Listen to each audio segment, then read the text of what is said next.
Back in October of 1979, Bob Smith, Pat Sieber, Mike Willey, and Bill Hartman, myself, we walked to those doorways there. We had poured blood and ash onto the steps at the doorway and proceeded to start to say the Our Father over and over. We were asked to leave. Police came, asked us to leave the property. We refused. We were arrested. We were transported to the county clerk's office, got an arraignment, wound up on trial, and then eventually were incarcerated in the Montgomery County Jail in January of 1980. It was after that, when we were released, that, as best as I know, that Bob and John started the process of what took place here 9 months later. On September 9th, 1980, 8 of our dearest friends entered the General Electric plant and with hammers disarmed a number of these black, innocuous looking things here. Mark 12A nuclear warhead casings. Be it said now that on the morning of September 9th, 1980, the first act for nuclear disarmament for peace took place at then General Electric, now Lockheed Martin.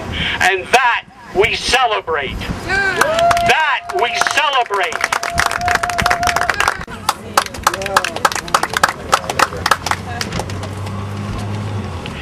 So we gather in celebration. But we also gather in rededication. The rededication to the continuing commitment to justice and to peace, and to that which makes for justice and peace, nonviolent action and resistance. Amen. We commit civil disobedience at GE because this genocidal entity is the 5th leading producer of weaponry in the U.S. To maintain this position, GE drains $3 million a day from the public treasury, an enormous larceny against the poor. We wish also to challenge the lethal lie spun by GE through its motto, "We bring good things to life." As manufacturer of the Mark 12A re-entry vehicle, GE actually prepares to bring good things to death. Dear Greg and Bobby, please don't think I don't want to be home with you, but you know how serious this protest was.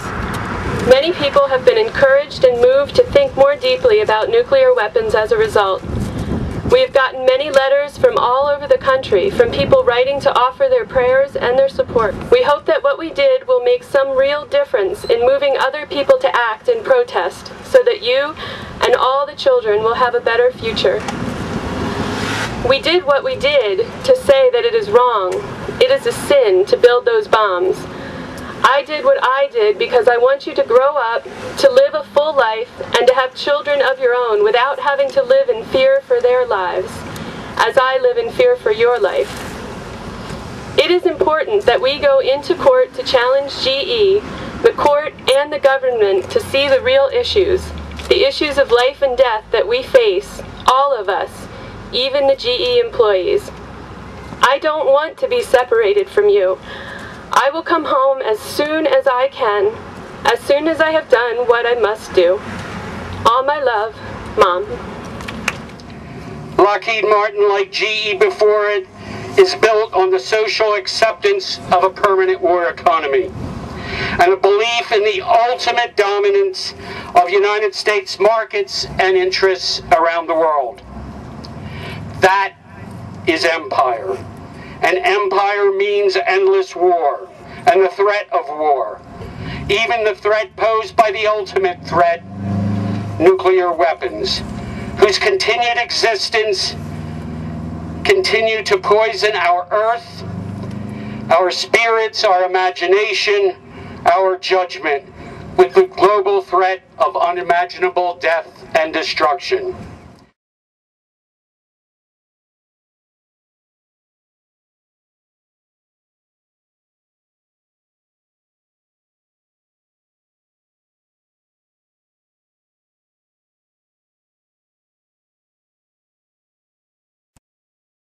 I did want to say something about Bill Stuart Whistler, now deceased, died 3 years ago. Bill Stuart Whistler worked at General Electric for 27 years.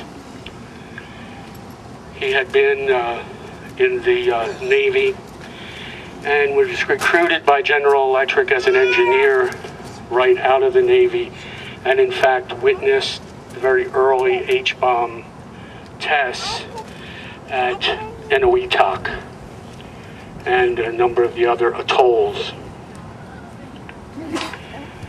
And Bill became very active and indeed was one of the early founders of the Brandywine Peace Community 34 years ago. But none of us knew really where he worked. We just knew he had something to do with General Electric. And of course, for probably many of us, General Electric, well, that meant a refrigerator or toaster or something. And in one study session, we were studying Mark 12A, the deployment of the Mark 12A warhead as the first of the first strike nuclear warheads to be deployed on Minuteman III missiles. And in the course of this article, it referred to that it was going into production, into development, in Philadelphia. And we looked around and he said, General Electric, Bill, do you know anything about that? And he said, yes, it's at 32nd and Chestnut Street. And it's about to go into production up in King of Prussia. And we all sat there, oh.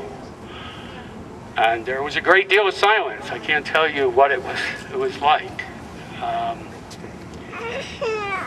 And so we started the protests, including civil disobedience, that warranted the first permanent injunction against the peace group in U.S. history down at 32nd and Chestnut.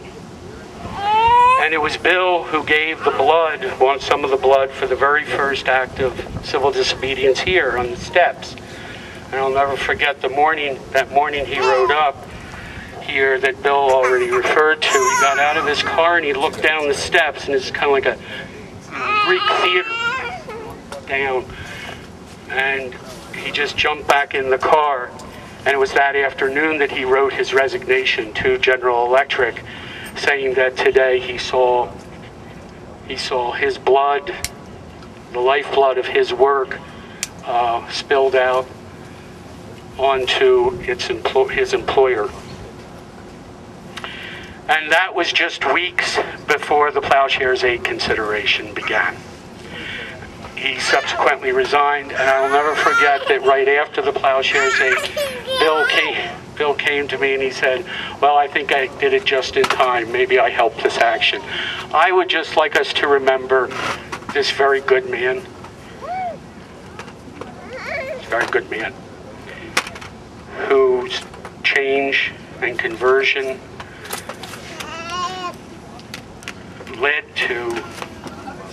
was part of the history that went into the Plowshares 8. May he rest in peace, along with Elmer.